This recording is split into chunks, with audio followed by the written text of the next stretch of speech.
Hello everyone, Marathi recipes with ऋतुजामध्ये तुमचं स्वागत आहे। आज आपण दिवाळी स्पेशल रेसिपीजमध्ये बघत आहोत तोंडात टाकताच विरघळणारे बेसनचे लाडू। टाळ्याला न चिकटणारे, खाली न बसणारे असे हे बेसन लाडू आहेत। अगदी योग्य प्रमाणात आपण हे बनवले तर परफेक्ट तयार होतात। तुम्हाला मी स्टेप बाय स्टेप बेसनचे लाडू कसे बनवायचे हे सांगणारच आहे। तर चला मग रेसिपीला सुरुवात करूयात। बेसनचे लाडू बनवण्यासाठी इथे मी बाजारातून 1 किलो चणा डाळ आणलेली आहे। पण दळून आणल्यानंतर मी ही सगळीच वापरणार नाहीये, योग्य प्रमाणातच घेणार आहे। आणि डाळ बाजारातून आणली की पहिल्यांदा स्वच्छ निवडून चाळून घ्यायची आहे। त्यामध्ये काही कण वगैरे असेल तर ते निघून जातील। त्यानंतर आपल्याला गॅसवरती ही डाळ भाजून घ्यावी लागते। तर एका कढईमध्ये मी ही डाळ घेतलेली आहे।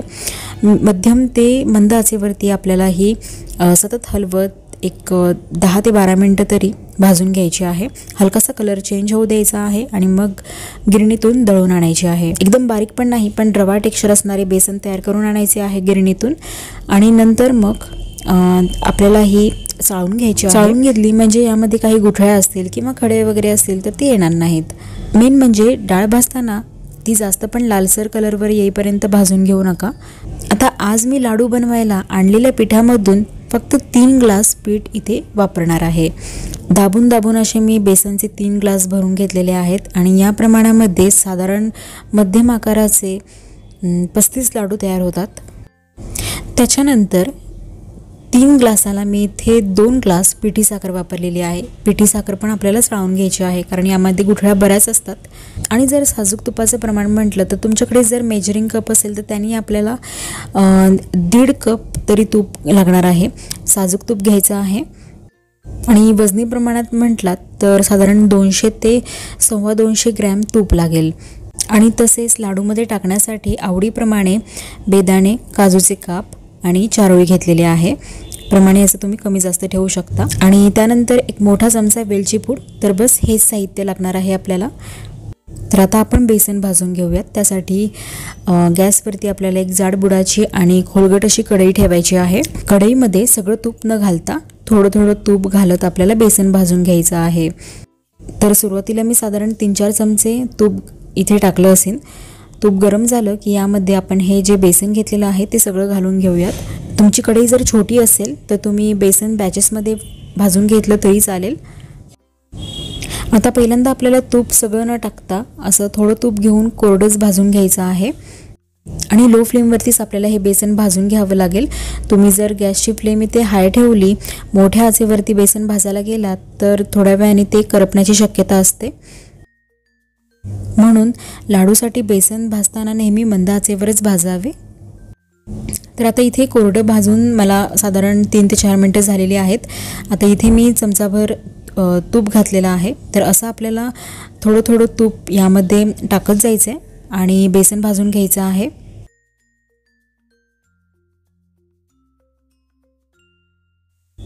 आता सुरुवातीपासून बेसन भाजून मला 10 मिनिटं झालेली आहेत। याच्या गुठळ्या तयार होतात, तर गुठळ्या आपण काविलत्याने फोडून घेऊयात। जसजसं आपण बेसन भाजत जाऊ तसतसं आपल्याला याचा कलर बदललेला दिसेल। तर असंच आपल्याला थोडं थोडं तूप वापरायचं आहे यामध्ये।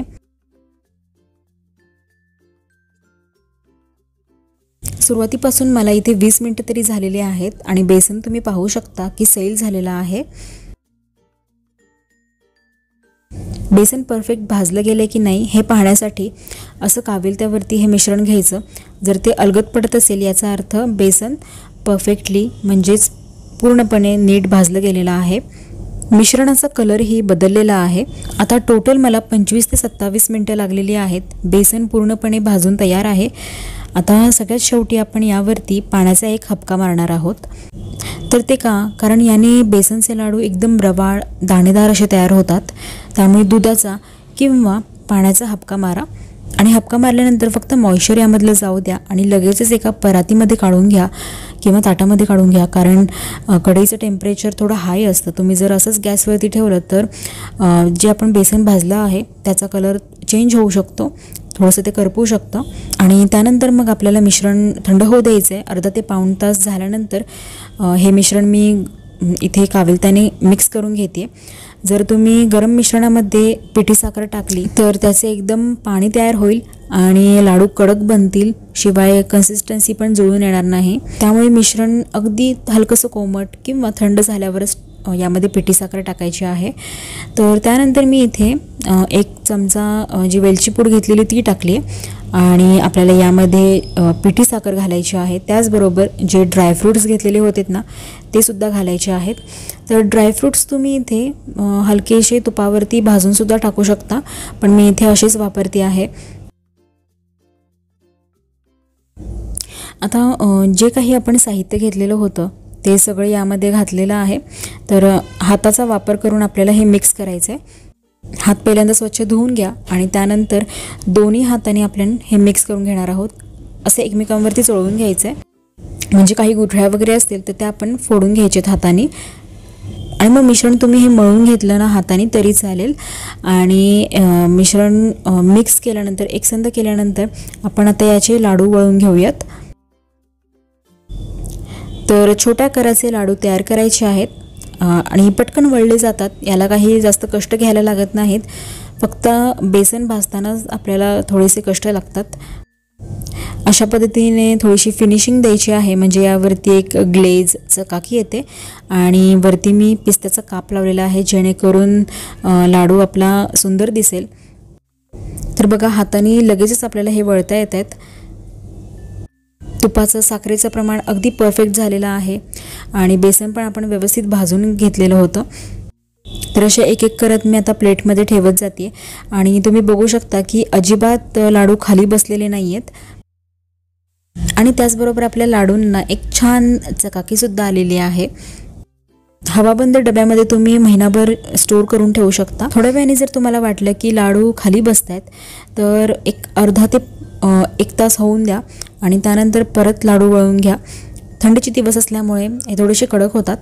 लाडूचे मिश्रण जर तुम्हाला घट्ट वाटत असेल तर यामध्ये तुम्ही तूप कडवून टाकू शकता, पण थोडंसंच तूप टाका पहिल्यांदा। आणि जर तुम्हाला मिश्रण पातळ वाटत असेल तर थोडंसं बेसन कढईमध्ये भाजून घ्या आणि यामध्ये घाला आणि गरज असेल तर पिठी साखरही घालू शकता आणि छानपैकी लाडू वळून घ्या। तुम्ही जर या प्रमाणामध्ये लाडू तयार केले तर बिलकुल फेल जाणार नाही। ते कशी वाटली तुम्हाला माझी ही आजची रेसिपी तुम्ही नक्की करून बघा।